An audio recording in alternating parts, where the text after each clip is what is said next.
Sa nakakabagbag puso na video na ito, makikita ang isang emosyonal na interaksyon sa pagitan ng isang matandang lalaki at ang kanyang kamag-anak.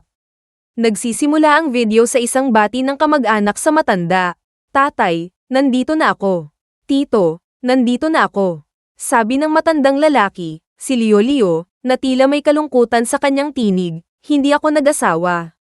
Nang tanungin siya tungkol sa kalagayan niya, sinabi niyang, "Masaya ako," ngunit kitang-kita ang lungkot sa kanyang mga mata. Napansin ng kamag-anak na hindi isinusuot ni Leo ang coat na binili para sa kanya. At sinagot siya ng matanda, "Hinihugas ko." Ipinapakita nito na nahihirapan siya sa mga simpleng bagay.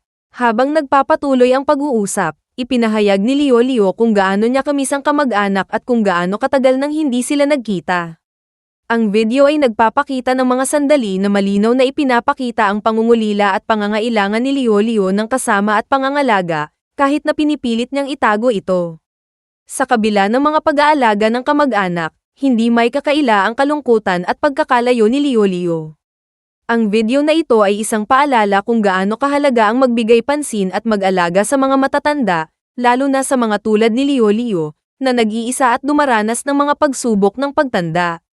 Panoorin ang video na ito at mag-isip kung paano natin mapapalakas ang ating malasakit at pagtulong sa ating mga nakatatanda.